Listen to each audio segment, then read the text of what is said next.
नमस्कार दोस्तों, vision with आलोक में आप सभी का बहुत बहुत स्वागत है। दोस्तों, आज हम लोग एक ऐसे राजनीतिक विचारक की बात करेंगे जो प्राचीन राजनीतिक विचारक की कैटेगरी में आते हैं। जो भारतीय राजनीतिक विचारक हैं उनका नाम है मनु। दोस्तों, इसके पहले की कक्षा में हम लोग पाश्चात्य राजनीतिक विचारकों की एक पूरी श्रृंखला को हमने पढ़ा। उसमें हम लोग पाश्चात्य राजनीतिक विचारक में सारे विचारकों को पढ़ लिया है, जिसमें प्लेटो, सुकरात, अरस्तु, हाब्स, लाक, रूसो से लेके मिल, बेंथम, मार्क्स, माओ, लेनिन जैसे विचारक सम्मिलित थे।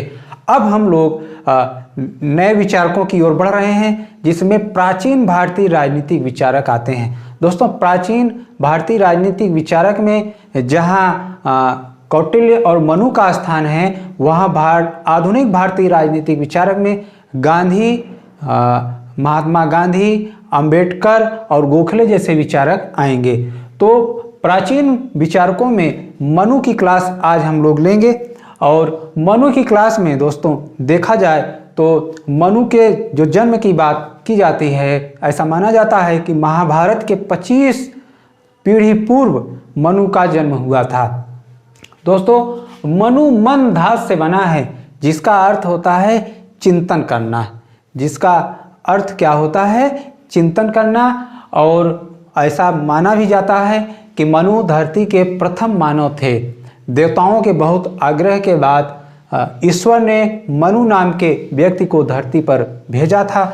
और मनु प्रथम मानव होने के कारण इनके साथ एक श्रद्धा नाम की स्त्री भी आई। इन दोनों के संयोग से मानव जात की उत्पत्ति हुई।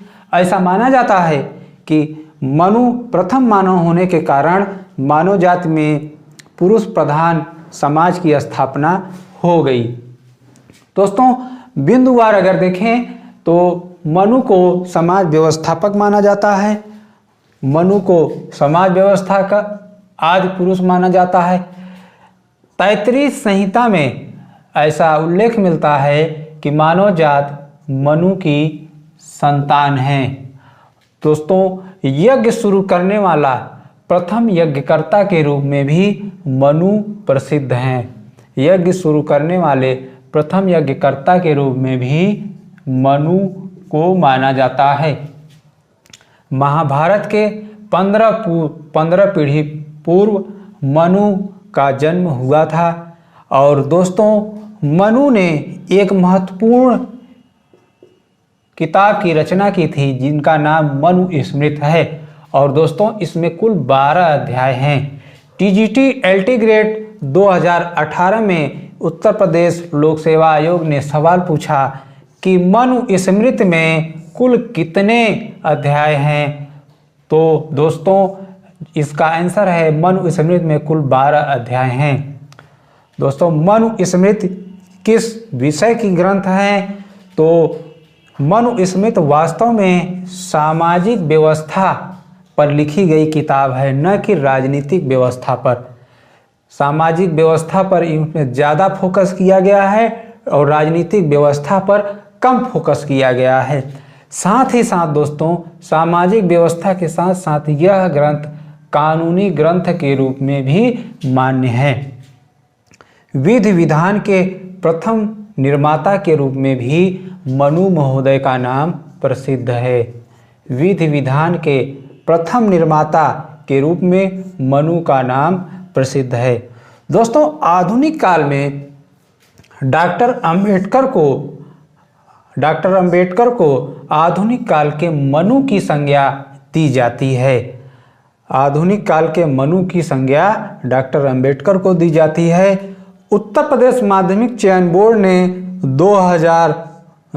2009 में यह सवाल पूछा कि आधुनिक काल के मनु की संज्ञा किसे दी जाती है। तो दोस्तों, डॉक्टर अंबेडकर आंसर होगा। और मनु स्मृति में कुल कितने अध्याय हैं हमने पढ़ लिया, कुल 12 अध्याय हैं। दोस्तों, मनु स्मृति का जो 7वां अध्याय है, मनु स्मृति का 7वां अध्याय राज्य की उत्पत्ति के दैवी उत्पत्ति का सिद्धांत बताता है। मनु स्मृति सवाल कई बार पूछा गया है कि मनु राज्य की उत्पत्ति के किस सिद्धांत के समर्थक हैं, तो इसका आंसर होगा मनु जो हैं राज्य की उत्पत्ति के दैवी उत्पत्ति सिद्धांत के समर्थक हैं। जबकि जो कौटिल्य हैं, कौटिल्य राज्य की उत्पत्ति के सामाजिक संविदा सिद्धांत के समर्थक माने जाते हैं। दोस्तों, मनुस्मृति के 9वें अध्याय में श्लोक 294 में राज्य के सप्तांग सिद्धांत का वर्णन किया गया है। मनुस्मृति के 9वें अध्याय के श्लोक 294 में राज्य की उत्पत्ति के सप्तांग सिद्धांत का वर्णन किया गया है, जिसमें कहा गया है कि राज्य के कुल 7 अंग होंगे, जिसमें स्वामी, अमात्य, जनपद, दुर्ग, कोष, दंड, मित्र जैसे 7 तत्व की व्याख्या इस सप्तांग सिद्धांत में की गई है। दोस्तों, सप्तांग सिद्धांत अभी जस्ट हम लोग देख लेते हैं डिटेल में।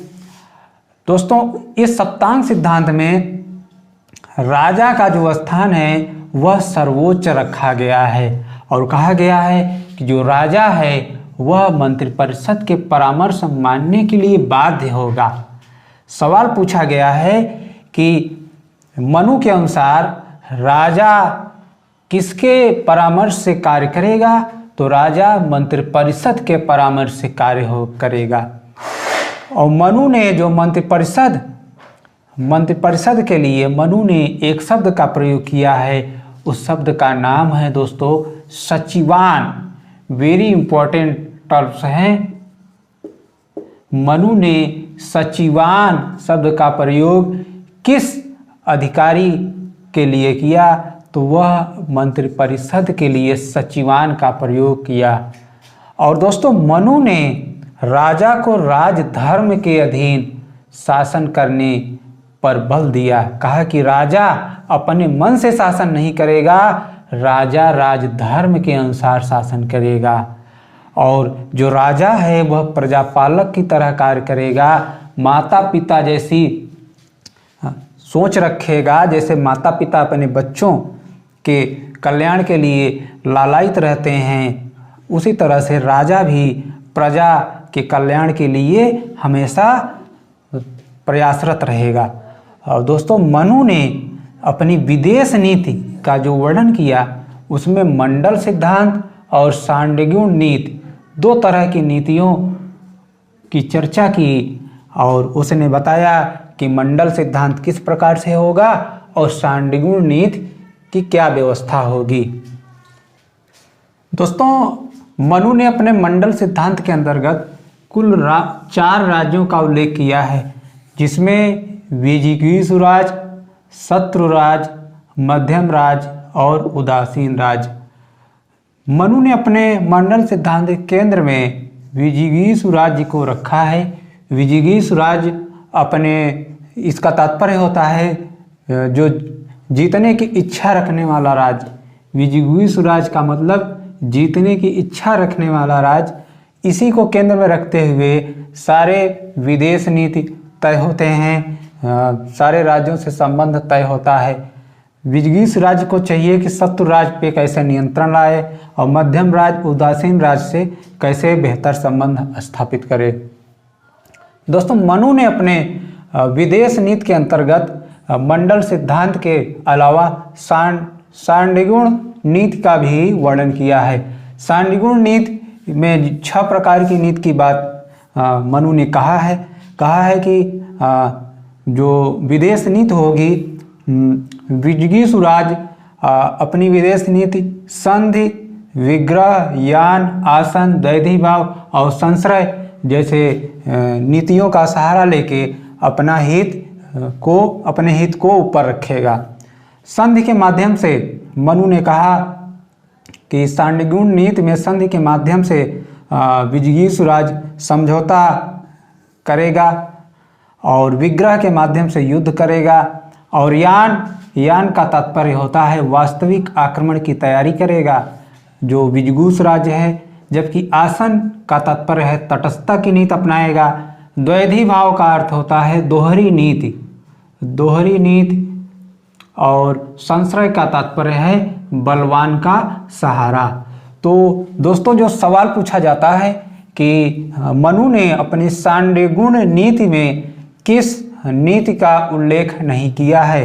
तो छवों आपको याद रखना होगा, 6 नीतियां जो हैं, इसमें से एक नीति गलत दे देगा जिसको आपको चुनना होगा। और ये भी पूछा जाता है सांडिगुण नीति में कुल कितने नीतियों का उल्लेख किया गया है। तो कुल दोस्तों 6 नीतियों का उल्लेख किया गया है, कुल 6 नीतियों का उल्लेख किया गया है।